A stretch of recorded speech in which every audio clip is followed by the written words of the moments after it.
Hello friends and welcome to the Exams Made Simple, and we are back again with the Hindu complete newspaper analysis for 16th of October 2020. 16 अक्टूबर 2020 का the Hindu newspaper का analysis देखेंगे. Before we start, नीचे description और comment section में आपको हमारी सारी links मिल जाएंगी सोशल मीडिया प्लेटफॉर्म्स की, भी ट्विटर, फेसबुक, इंस्टाग्राम, टेलीग्राम अगर आपको ज्वाइन करना है तो जस्ट आप टेम्स यूपीएससी सर्च कर लीजिएगा टेलीग्राम में, क्योंकि टेलीग्राम की एक लिंक ऐसी रहती है जो कि क्रोम में नहीं ओपन होती है. तो टेम्स यूपीएससी, बस आप बिना स्पेस के टेम्स यूपीएससी डाल दीजिएगा अपने टेलीग्राम में सर्च करने के लिए.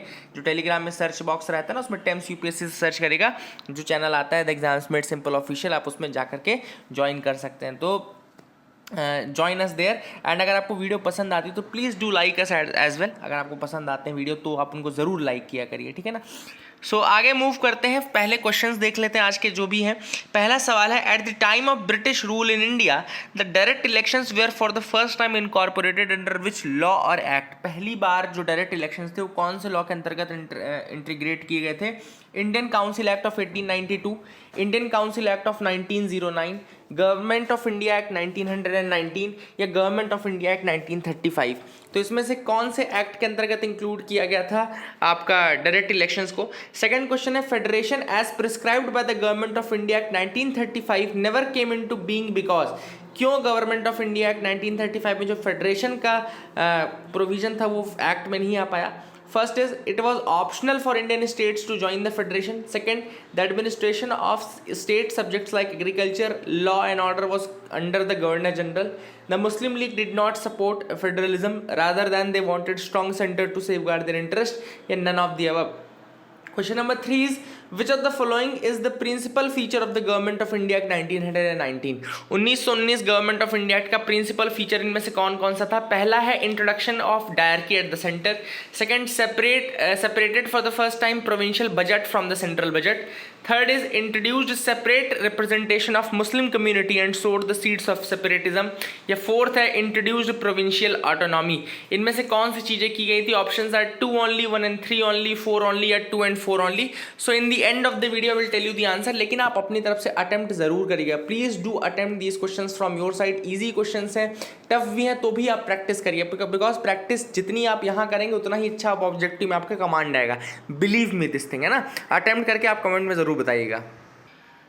तो क्वेश्चंस हो गए, आगे मूव करते हैं, देखते हैं न्यूज़ एनालिसिस में क्या है. तो GST centre to borrow for the states. अब क्या हो गया, देखो सबसे पहले भी जीएसटी के बारे में हम सबको पता है कि जीएसटी कंपनसेशन देने का सोच रहे थे, और कंपनसेशन देने का हुआ था क्योंकि 5 सालों तक अगर इन्होंने बोला था कि अगर रेवेन्यू शॉर्टफॉल होता है आपका 14% प्रॉफिट के उससे कम होता है तो आपको जितना भी आपका रेवेन्यू लॉस होगा उतना गवर्नमेंट, सेंट्रल गवर्नमेंट पे करेगी.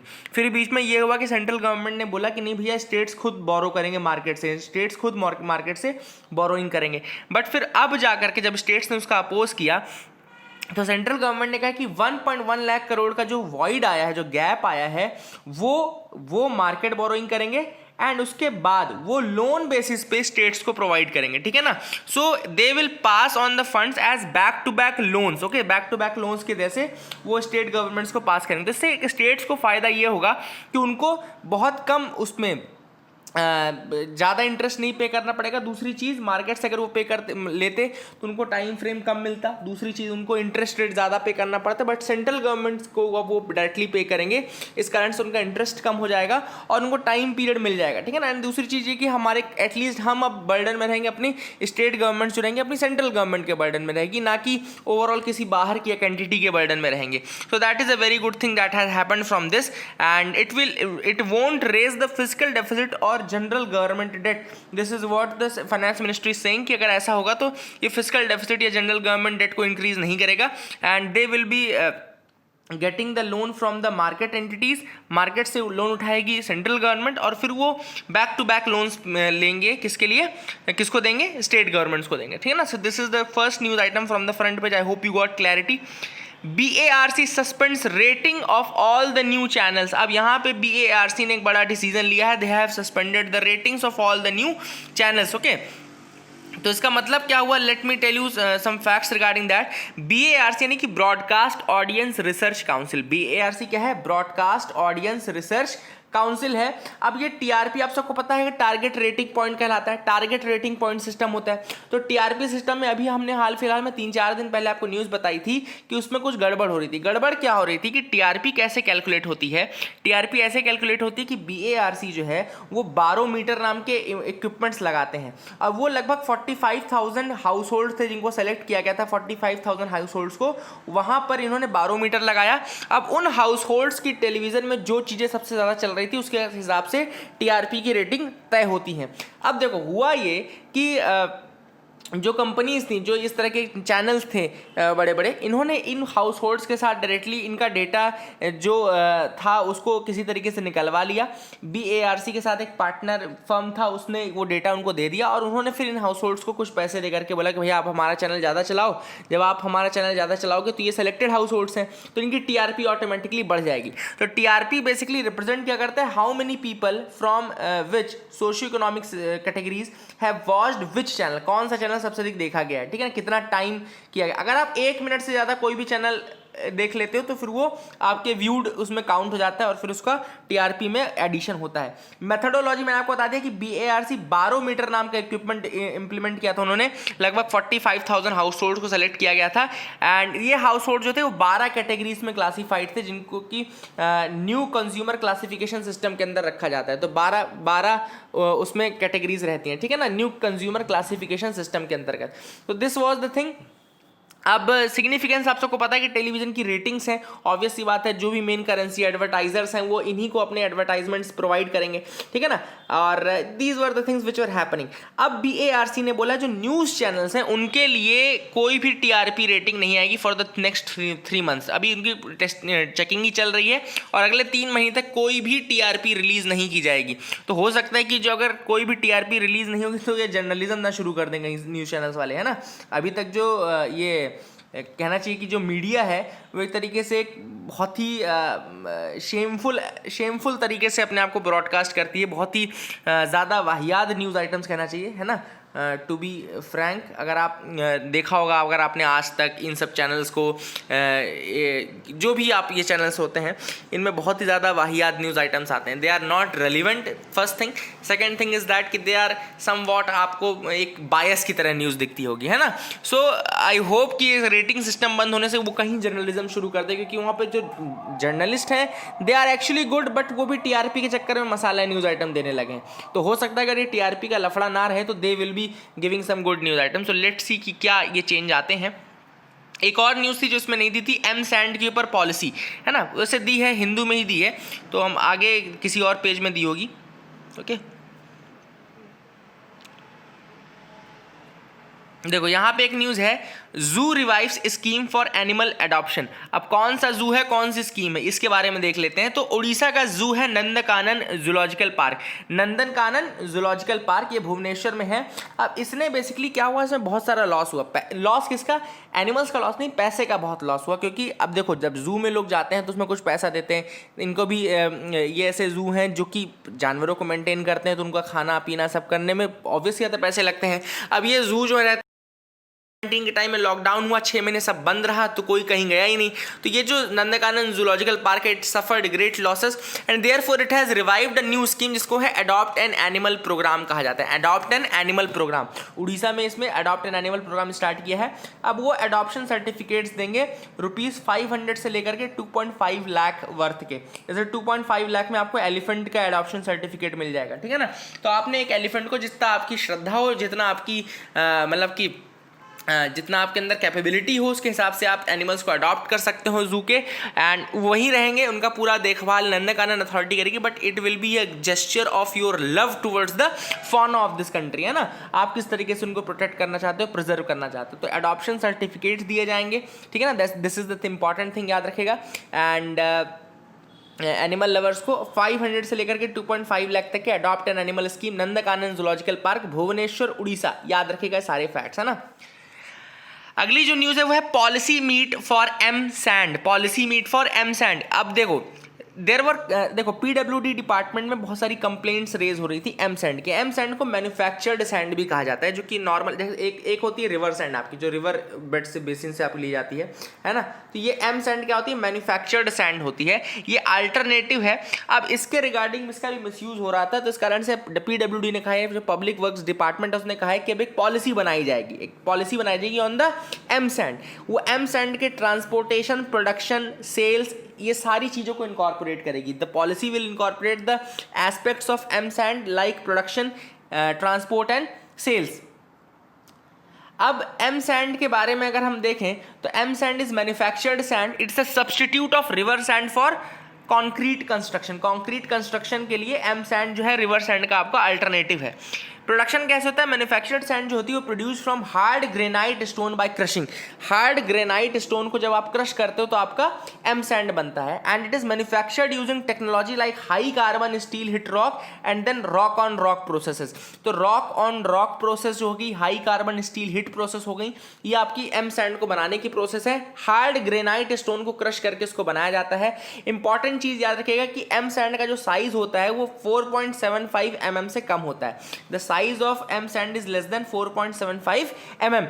एंड जो क्रश्ड सैंड होती है क्यूबिकल इन शेप, फिर इसको ग्राउंडेड एजेस रहते हैं, and it is washed and graded as a construction material. ठीक है ना, प्रोसेस फॉलो की जाती है। एम सैंड का यूज क्यों होने लगा, because of the fast growing construction industry the demand for sand has increase tremendously, जो कि रिवर्स से पॉसिबल नहीं था कि वो हो पाए, पॉसिबल नहीं था इसलिए, और इस कारण से जो है एम सैंड का ओरिजिन हुआ, इसका डेवलपमेंट शुरू हुआ। These are the things which were there in this news item.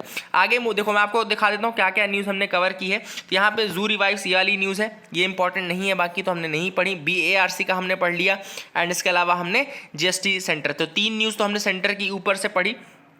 एक न्यूज़ है AQI slips to very poor category. अब आप सबको ये तो पता है ना कि देखो 6 कैटेगरी होती है एयर क्वालिटी इंडेक्स में, 6 कैटेगरी होती हैं। कौन कौन सी 6 कैटेगरी होती हैं, पहले तो ये पता रहना चाहिए। गुड और सेटिस्फैक्ट्री 2 कैटेगरी हैं, मॉडरेट और पुअर फिर तीसरी चौथी कैटेगरी है, फिर वेरी पुअर और सीवियर ये 5वीं 6वीं कैटेगरी है। अब ये सोर्स कौन है इसका सोर्स देखो लिखा है CPCB, यानी कि central pollution control board. Central pollution control board के लिए 2 एक्ट याद रखना, एक होता है water prevention and pollution control act 1974 और दूसरा एयर प्रिवेंशन और पोल्यूशन कंट्रोल एक्ट 1981। तो वाटर वाला जो एक्ट है 1974 का, इसी से ये CPCB बना था, और बाद में 1981 के तहत जो ये एक्ट है इसके थ्रू इसको एयर क्वालिटी इंडेक्स को मॉनिटर करने की पावर भी दी गई है। एयर क्वालिटी इंडेक्स के अंतर्गत 8 pollutants are measured, 8 pollutants measure होते हैं, NO2, SO2, O3, CO, PM2.5, PM10, NH3, PB। तो ये 8 पॉल्यूटेंट्स हैं जो कि एयर क्वालिटी इंडेक्स में मेजर होते हैं। NO2, SO2, O3, CO यानी कि ओजोन और carbon monoxide, PM2.5, PM10, NH3 यानी कि अमोनिया, PB यानी कि लेड। CO2 नहीं है, देखो इसमें CO2 नहीं है, कंफ्यूज करने के लिए सबसे अधिक CO2 का ही यूज़ किया जाता है, CO2 सबसे अधिक दिया जाता है। याद रखिए 6 पॉल्यूटेंट्स मैंने आपको बता दिया, CPCB मॉनिटर करता है ये बता दिया, 6 उसकी कैटेगरीज बता दी सॉरी, और 8 पॉल्यूटेंट्स बता दिया। I hope you got clarity regarding this. तो ये भी न्यूज़ आइटम हमने देख लिया। अब आगे मूव करते हैं, देखते हैं और क्या इंपॉर्टेंट न्यूज़ आइटम्स हैं जिनके बारे में हमको जानना चाहिए। So you can move with me as well. यहाँ देख लीजिए आप लोग। ओके, सो एडिटोरियल सेक्शन में आते हैं। एडिटोरियल में आज हम जो एडिटोरियल डिस्कस करेंगे वो 2 हैं। पहला हम डिस्कस करेंगे a message in the peace Nobel multilateralism, दूसरा भी हम लीड आर्टिकल ही डिस्कस करेंगे, road to zero hunger by 2030। So these are the 2 articles which we are going to discuss. And तीसरा ये थाईलैंड वाला भी इशू हम डिस्कस करेंगे। तो 3 चीजें हैं जो कि हम डिस्कस करेंगे, एक है 2030 रोड टू जीरो हंगर, दूसरा हम देखेंगे peace Nobel peace multilateralism message, और फिर हम देखेंगे थाईलैंड का इशू क्या है, कैसे है। ठीक है ना, तो लेट्स स्टार्ट 1 बाय 1, पहले एक एक करके हम स्टार्ट करते हैं। ठीक है, तो यहाँ पे आपको दिख रहा होगा पहला जो एडिटोरियल है, the message in the peace Nobel multilateralism. ठीक है ना, तो पहला जो आर्टिकल था, अब देखो यहाँ पे सबसे पहले ऑथर ने ये बोला है कि जब लाइव्स स्टेक पे हों तो सबको कोलैबोरेशन के साथ काम करना चाहिए। When the lives are at stake people should work in collaboration. लेकिन कोविड-19 में उल्टा देखने को मिला। कोविड-19 जब आया तो वैक्सीन बनाने के लिए एक कोलैबोरेटेड एफर्ट लगनी चाहिए थी। वैक्सीन अगर आप कोलैबोरेटेड एफर्ट से बनाते तो हो सकता है अभी तक बन भी जाती। सारी कंट्रीज के रिसर्चर्स मिलकर के एक वैक्सीन बनाते without thinking of the personal motive, तो बन जाती अभी तक वैक्सीन। लेकिन हुआ क्या, countries started a race for vaccine started and therefore जो एफर्ट्स थी वो बट गई और अभी तक कोई भी वैक्सीन बन नहीं पाई है, वायरस को समझ ही नहीं पाए। अब इस साल का नोबेल जो दिया गया है, ऑथर ने बोला कि ये जो नोबेल प्राइज दिया गया है वर्ल्ड फूड प्रोग्राम को, ये उसके एफर्ट्स को रिकॉग्नाइज इसलिए नहीं कर रहा क्योंकि ये बहुत ज्यादा एफिशिएंट ऑर्गेनाइजेशन है, ये एक इनएफिशिएंट इंस्टीट्यूशन है। वैसे तो ऑथर ने कहा कि एक इनएफिशिएंट इंस्टीट्यूशन है, लेकिन इनएफिशिएंट होने का रीजन इसका है कि अंडर फंडेड है। This under funded and then also it is doing its best, तब भी अपना बेस्ट करने की कोशिश कर रहा है। And irrespective of the country, ये नहीं देखता कि ये कौन सी कंट्री है, ये कोई डेवलप्ड कंट्री है कि बहुत ज़्यादा लीस्ट डेवलप्ड कंट्री, बिल्कुल बिना किसी बायस के ये मल्टीलेटरिज्म को प्रिंसिपल को फॉलो करते हुए आगे बढ़ रहा है। तो ऑथर ने वही बोला कि एक इनएफिशिएंट इंस्टीट्यूशन जो कि बहुत ज़्यादा अंडर फंडेड है, वो अगर ऐसा काम कर सकता है, मल्टीलेटरलिज्म को प्रमोट कर सकता है, तो ये हमारे लिए बहुत ज्यादा सोचने की बात है। अब ऑथर ने हंगर का कुछ डेटा दिया है। वर्ल्ड फूड प्रोग्राम के according 132 million 132 million people they could become malnourished as a consequence of the कोविड-19 पैंडेमिक। तो कोविड-19 पैंडेमिक के कारण 132 मिलियन पीपल है हु कुड बिकम malnourished। उसके बाद 690 million people who go to bed every night empty stomach. लगभग 690 million people और ऐसे हैं जो हर दिन एम्प्टी स्टमक जाते हैं, और इसमें अगर 100 मिलियन और जुड़ जाएंगे तो नंबर्स विल बी केओटिक, बहुत ज़्यादा नंबर रहेगा। तो ऑथर ने बोला कि अब जो ये कंडीशंस आ रही हैं, this demands more multilateralism, this demands more interconnectedness, this demands more collaborated efforts। अब ये जो क्वेश्चन देखो, ये जो क्वेश्चन आपका आएगा मेंस आंसर राइटिंग में, वो आएगा कि what is the need of multilateralism, इस फॉर्म में आएगा, या multilateralism is the only way forward for having a peaceful world, इस तरीके से ऐसे आ सकता है। मल्टीलेटरलिज्म पे जब भी कोई चीज़ आएगी तो आप उसमें ये सारे चीज़ें जो मैंने बताई वो मेंशन करना, बहुत ज़्यादा अच्छा आंसर आपका होगा। क्यों मल्टीलेटरलिज्म की जरूरत और ज्यादा बढ़ने वाली है ना, ये सारी चीजें आप बता सकते हैं। तो इस तरीके के क्वेश्चन आपसे पूछे जा सकते हैं। The Nobel prize on the world food programme will hopefully nudge our collective concerns together. अब देखो वही चीज़ है, ऑथर ने कहा कि जो नोबेल प्राइज है बहुत इंपॉर्टेंट है, ये हो सकता है ये हमारे कलेक्टिव कंसर्न्स को नज करे और जो एक एक्सप्रेशन है मल्टीलेटरलिज्म का और इंटरनेशनल सॉलिडेरिटी का, उसको प्रमोट कर सके, क्योंकि ज़रूरत हमको इंटरनेशनल सॉलिडेरिटी की है, ठीक है ना। तो क्वेश्चन जब आएगा तो आपको इसी फॉर्म में आंसर भी लिखना पड़ेगा, है ना। अब ऑथर ने मल्टीलेटरलिज्म के कुछ इंस्टीट्यूशंस जो है उनकी रेलिवेंस बताई, जैसे यूएन। क्या यूएन रेलिवेंट है? तो ऑथर ने कहा बिल्कुल यूएन रेलिवेंट है। यूएन अपने 75 ईयर्स प्रमोट आज सेलिब्रेट करेगा इस बार। इसके अलावा बहुत ज़्यादा इंपॉर्टेंट हो गया है, यूएन काफ़ी कंट्रीज़ को आपस में जोड़ने का काम किया यूएन ने, और इन कंट्रीज़ को जोड़ करके रखा। अब हुआ क्या, इससे होता क्या, देखो कई लोग यूएन को जरूर ब्लेम करते हैं, बोलते हैं यूएन अब रेलिवेंट नहीं रहा, यूएन ने अच्छा काम नहीं किया है, 75 साल होगा, ये इशू है वो इशू है। लेकिन इसका रीज़न ये नहीं कि यूएन अपने आप में डिफंक्ट हो गया, इसका रीज़न ये है कि जो मेन कंट्रीज़ हैं जो कि पावर सबसे अधिक डोमिनेट करती है यूएन में, जैसे कि यूएसए है, ये कहीं ना कहीं प्रोटेक्शनिज्म को प्रमोट करने लगे हैं। अगर जो मेन कंट्रीज किसी इंस्टीट्यूशन, देखो इंस्टीट्यूशन अपने आप में कभी गलत नहीं होता, उस इंस्टीट्यूशन के कॉन्स्टिट्यूएंट्स, उस इंस्टीट्यूशन को हेड करने का जो मेंबर, ये लोग गलत या सही होते हैं। तो वही चीज़ ऑथर ने बोली है कि अगर यूएस जो कि उसको हेड कर रहा है, अगर वही सही से काम नहीं करेगा तो हाउ कैन यूएन परफॉर्म। तो वही चीज़ ऑथर ने बोली। दूसरी चीज़ यूएन ने बोला, ऑथर ने कहा कि यूएन में एक रिफॉर्म्स जो लाने की मुहिम चली है, उसको कहीं ना कहीं बड़ी जो कंट्रीज हैं वो रेजिस्ट कर रही हैं, resisting the changes in UN. For example country like India is not getting a permanent seat, जो कि मिलना चाहिए, इंडिया को डिजर्व करता है इंडिया परमानेंट सीट, उसको वो मिलना चाहिए। तो वही चीज़ ऑथर ने बोली है। अब ऑथर ने यहाँ पे एक चीज़ और बोली कि मल्टीलेटरल इंस्टीट्यूशंस भी होते हैं, उनके अपने आपस की प्रॉब्लम्स भी रहती हैं, जैसे कि बहुत सारे मल्टीलेटरल इंस्टीट्यूशंस है, आपने देखा होगा, they all suffer from the, एक तो इंटरनल प्रॉब्लम्स रहती है, then problem with the government, then funding की प्रॉब्लम रहती है। ऑथर ने यही कहा है कि इन सारी चीज़ों को हमको दूर करते हुए कोऑपरेशन के साथ आगे बढ़ना है। अगर हम कोऑपरेशन करेंगे तभी जा करके वो इंस्टीट्यूशन अपने आप में अपना रोल परफॉर्म कर पाएगा। दूसरी चीज़ कि वही डिजायरेबल भी है, ठीक है ना। देन ऑथर ने अपने व्यूज ग्लोबलाइजेशन के बारे में भी रखे हैं। That very very good article, this was a very good article. सारे पॉइंट्स आपको मिल जाएंगे ग्लोबलाइजेशन में ऑथर ने कहा है कि ग्लोबलाइजेशन हैज स्टॉल्ड, मतलब कम ज़रूर हुआ है, स्लो ज़रूर हुआ है, बट ये भी डिफंक्ट नहीं हुआ है। सबसे बड़ी चीज़ ऑथर ने बोली है कि जैसे जैसे डिजिटाइजेशन बढ़ेगा, the more digitization will increase, the more globalization will increase. Globalization digitization के साथ और ज़्यादा बढ़ता ही जाएगा, कम नहीं होगा, है ना। So there is no escape from globalization as per the author, there is no escape for globalization, these are the things which were there। ये author ने points mention किए, and globalization will be a key driver of economy, there will not be any escape from it। तो ये सारे points आप याद रखिएगा। Multilateralism में इंटरनेशनल सॉलिडारिटी के टर्म्स याद रखिएगा, multilateralism, international solidarity, institutional cooperation, globalization, है ना। ये टर्म्स अगर आप आंसर में यूज करेंगे so that will be a very good thing। दूसरा जो आर्टिकल मैंने आपको बताया, the road to zero hunger by 2030, अब ये वर्ल्ड फूड डे जो अक्टूबर 16 है वो वर्ल्ड फूड डे है। तो यहाँ पे ऑथर ने कहा है कि एक प्लेज हम लेते हैं आज कि we will be working together to end hunger, eradicate food insecurity and achieve sustainable development goal 2। End hunger, eradicate food insecurity and SDG 2, ये तीनों सेम चीज़ें हैं, याद रखिएगा।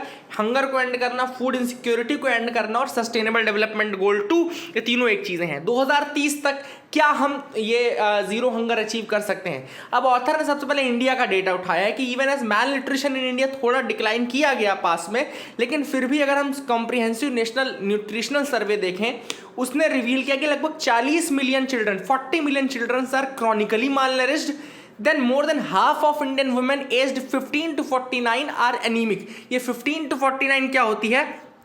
ये होता है एज स्पेसिफिक फर्टिलिटी, ठीक है ना, मतलब एज स्पेसिफिक। ये एक जो फर्टिलिटी वाली एज रहती है किसी भी वुमेन की, वो यही होती है। अगर आपने ज्योग्राफी पढ़ी होगी तो ज्योग्राफी ऑप्शनल पढ़ा है, तो उसमें ASFR होता है, एज स्पेसिफिक फर्टिलिटी रेट होता है। उसमें 15 to 20, 21 to 24, है ना, 25 to 29, 30 to 34, 35 to 39, 40 to 44 and 45 to 49। ये अलग अलग एज स्पेसिफिक एज ग्रुप्स होते हैं जो कि ASFR के अंदर काउंट किए जाते हैं, एज स्पेसिफिक फर्टिलिटी रेट्स। इसमें जो लास्ट वाली एज है 44 to 49 वो कहलाती है मीनोपॉजल एज, मीनोपॉजल एज। और जो पहली वाली एज है 15 to 19, 20 वाली, वो कहलाती है आपकी प्यूबर्टी एज, है ना, वो प्यूबर्टी एज कहलाती है। तो ये मैं आपको बता रहा था कि ये इसीलिए एज ग्रुप ये लिया गया है, ये एनीमिक है, मोर देन 50%। दूसरे चैलेंजेस भी हैं इंडिया में, जैसे कि एग्रो बायोडाइवर्सिटी को बहुत नुकसान पहुंचा है because of the climate change. Climate change के कारण एग्रो बायोडाइवर्सिटी को काफ़ी इंपैक्ट पहुंचा है। एग्रो बायोडाइवर्सिटी को इंपैक्ट पहुंचा इसलिए हमारे फूड और फार्म सिस्टम्स को इंपैक्ट पहुंचा। फूड एंड फार्म सिस्टम को इंपैक्ट पहुंचा तो हमने भी कुछ उसके लिए इनोवेशन निकाले, जैसे कि हमने drought resistant, flood resistant varieties बनाना शुरू कर दिया। तो ये ऑथर ने बोला है कि देखो चैलेंजेस बढ़ेंगे तो सॉल्यूशंस भी निकलेंगे, लेकिन उसके लिए हमको मेहनत करनी पड़ेगी। एक और सबसे बड़ा चैलेंज जो भी चल रहा है वो है फ्रैगमेंटेशन ऑफ लैंड होल्डिंग्स का। तो ये सब पॉइंट्स नोट करते रहना, चैलेंजेस क्या है, सॉल्यूशन क्या निकालना है, दोनों आप सेपरेट बनाते रहना। तो जो चैलेंज है वो है fragmentation of land holding. In India more than 86% farmers have less than 2 hectares of land. तो 2 हेक्टेयर से कम लैंड लगभग 86% फार्मर्स के पास है। आगे देखिए, व्हाट शुड बी डन, क्या करना चाहिए। First thing is that the way we produce the food items must change through agro ecology and sustainable production. हमको agro ecological principles, agro ecology actually में होता है कि आप इकोलॉजी को ध्यान में रखते हुए एग्रीकल्चर करें, मतलब कि सस्टेनेबल प्रोडक्शन करने की कोशिश करें, बहुत ज़्यादा प्रॉफिट की तरफ, कमर्शलाइजेशन की तरफ ना जाएं। दूसरा है we need to stop the wastage, क्योंकि वर्ल्ड का जो 1/3 फूड आइटम है that is getting wastage. Then UN की जो एजेंसीज हैं, FAO, IFAD, जो international fund for agriculture development है, WFP, they are committed towards having sustainable food system. तो सस्टेनेबल फूड सिस्टम के लिए ये इंस्टीट्यूशंस कमिटेड हैं। अब ये फूड सिस्टम क्या चीज़ है भैया? तो food system is a framework that include every aspect of feeding and nourishing people। Feeding और नरिशिंग के सारे एस्पेक्ट जब आप इंक्लूड कर दोगे तो एक फूड सिस्टम बनेगा, चाहे वो ग्रो करना हो, फूड को हार्वेस्ट करना हो, उसकी प्रोसेसिंग, उसकी पैकेजिंग, उसका ट्रांसपोर्टेशन, उसकी मार्केटिंग एंड उसका कंजम्पशन। तो मतलब कि उसको सोइंग से लेकर के उसका मार्केट में आने के बाद कंजम्पशन तक जो पूरा सिस्टम है वो फूड सिस्टम कहलाता है। और ये सिस्टम सस्टेनेबल होना चाहिए, इस सिस्टम में प्रॉपर न्यूट्रिशियस फूड होने चाहिए तभी आप फ्यूचर जनरेशन के साथ कॉम्प्रोमाइज नहीं करोगे। तो वही चीज़ होता ने बोली कि ये वर्ल्ड फूड डे है, इसमें हमको एफर्ट्स लगानी चाहिए कि हम जो फूड सिस्टम है उसको और ज़्यादा रेजिलिएंट बनाएं, जो फूड सिस्टम है उसको और ज़्यादा सस्टेनेबल बनाएं, तभी जाकर के आगे की जनरेशन जो है वो सही हो पाएंगी। तीसरा जो इशू था थाईलैंड प्रोटेस्ट का, risking it all to challenge the monarchy. Now this is a very very good issue. अब आपको इशू एटलीस्ट पता होना चाहिए। मेरा एम तो ये रहता है कि आपको इशू पता हो जाना चाहिए, आपको एक नॉलेज आ जाना चाहिए, आपको स्कॉलर नहीं बनना है, you have to become an officer. देखो एक और चीज़ मैं आपको बहुत इंपॉर्टेंट बताता हूँ, कई लोग यूपीएससी की प्रिपरेशन करते करते बीच में स्कॉलर बनने की कोशिश करने लगते हैं। उस चीज़ से बचना, मतलब आपके पास नॉलेज होना चाहिए बट नॉलेज फैंसी इस तरीके की नहीं होनी चाहिए कि आप you start wasting your time during the preparation age. जो नॉलेज फैंसी एक टर्म मैंने बोला, नॉलेज फैंसी तब होनी चाहिए जब आप ऑफिसर बन जाएं, ठीक है ना। ऑफिसर बन जाओ, उसके बाद आपको जितना उस सब्जेक्ट में डेप्थ में जाना है उतना आप जाओ, लेकिन जब तक आप ऑफिसर नहीं बने हो please do not have this knowledge fancy कि नहीं यार सोसाइटी में हमको केवल वुमेन और उसके इशूज़ पढ़ने तो हम पूरी सोसाइटी की ऑप्शनल की सोशोलॉजी की किताबें पढ़ना शुरू कर दें जबकि हमारा ऑप्शनल कुछ और है। तो don't get into that fancy. Thailand issue है तो थाईलैंड की एक एक चीज़ से लेकर के उसकी पूरी मोनार्कियल हिस्ट्री पढ़ने लगो और थाईलैंड कैसे आज़ाद हुआ, कैसे क्या हुआ, ये सब देखने लगो, है ना। Don't go into that detail. आपको इशूज़ पता होने चाहिए। मैंने वही बताया कि मेरा एम ये है कि आपको इशूज़ से मैं एक बार टच करा दूं, आपके लिए कोई चीज़ एग्जाम में आए तो नई ना रहे, ये आपका एम होना चाहिए। नॉट दैट कि you should have that fancy of becoming know who all type का आप बनने की कोशिश करो, नो इट ऑल टाइप का बनने की कोशिश करो। तो that remove that fancy from your mind. तो थाईलैंड प्रोटेस्ट की बात करते हैं। सिंपल सा इशू बताता हूँ मैं आपको क्या है। थाईलैंड जो है वो एक मोनार्कियल नेशन है, मोनार्की है वहाँ पे, ठीक है ना। वहाँ पे किंग है, वो बहुत ज़्यादा पावरफुल किंग है। वहाँ पे बेसिकली बचपन से ही थाईलैंड में सब व्यक्तियों को ये बताया जाता है कि मोनार्की के अगेंस्ट सोचना, बोलना तो दूर, सोचना भी अपने आप में एक सिन है जिसकी एक पनिशमेंट है। मैं आपको बताऊँगा, वहाँ पर एक प्रॉपर लॉ पास है ना, लेस मैजेस्टे करके वहाँ पे लॉ पास है।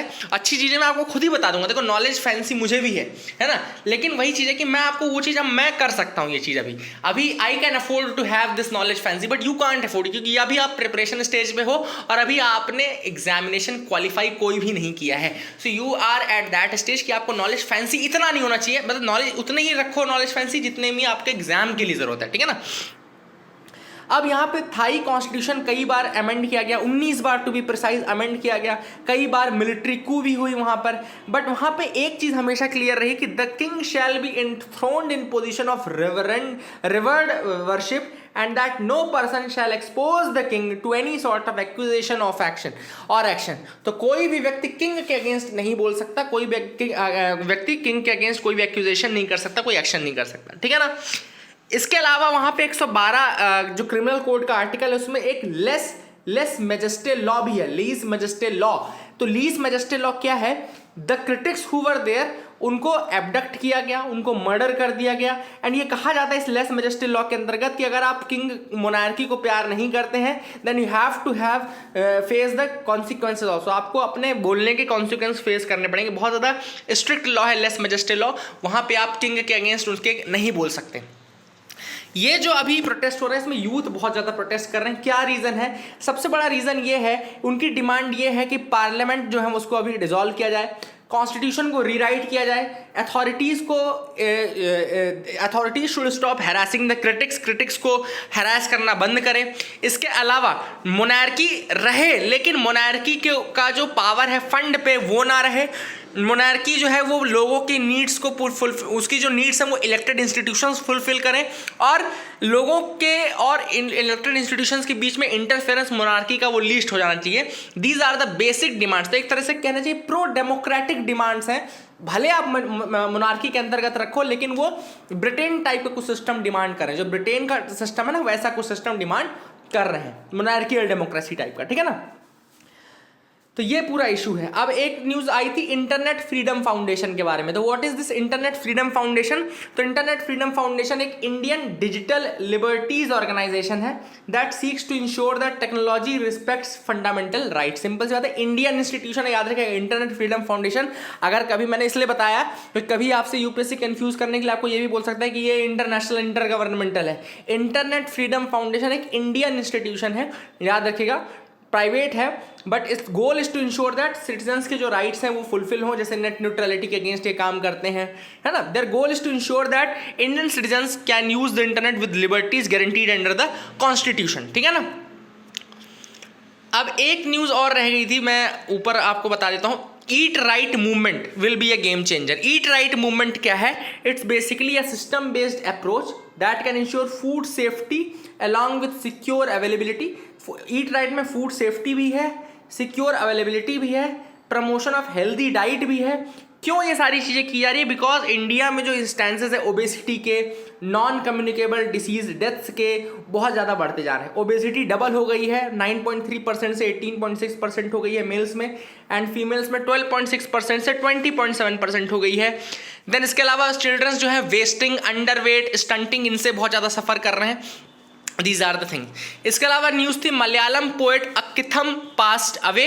तो अक्किथम जो है वो महाकवि के नाम से जाने जाते हैं। मैंने आपको बताया था इनके बारे में। He was a great poet and he was the only living ऐसा व्यक्ति जिनको महाकवि की उपाधि मिली थी। लिविंग पोएट थे जिनको महाकवि की उपाधि मिली थी, है ना। And he was the last Malayalam poet to be called Mahakavi till now. And he was recently awarded the Jnanpith award also, है ना। साहित्य अकादमी मिला है, ज्ञानपीठ भी मिला है। And Bhanu Athaiya India's first Oscar winner passed away. तो भानु अथैया जो है इंडिया की फर्स्ट ऑस्कर विनर है। She passed away and she was the costume designer and India's first Oscar winner for movie Gandhi. Gandhi movie आप सब जानते होंगे, है ना। रिचर्ड एटनबरो की मूवी है, 1983 की गांधी मूवी। बेन किंग्सले उसमें महात्मा के रोल में थे। So that was the movie. I hope you know that thing. एक बार मैं आपको आंसर बता दूं क्वेश्चंस के। जो पहला सवाल था कि कौन से में पहले डायरेक्ट इलेक्शंस हुए, तो इंडियन काउंसिल एक्ट 1909। फिर सेकंड क्वेश्चन मैंने पूछा था 1935 में क्यों नहीं आ पाया? बिकॉज इट वॉज ऑप्शनल था, इसलिए उन्होंने ज्वाइन ही नहीं किया, है ना। सिंपल सा रीजन था इसका। थर्ड क्वेश्चन पूछा था फीचर्स ऑफ 1919। तो पहला है देखो डायरेक्टरी सेंटर गलत है, क्यों? प्रोविंसेस में की थी सेपरेटेड, ये सही है। इंट्रोड्यूस सेपरेट, ये गलत है, क्यों? 1909 में हो गया था। प्रोविंशियल ऑटोनॉमी गलत है, क्यों? क्योंकि 1935 में हुआ था। तो only 2 will be the right answer. देख लेते हैं आंसर।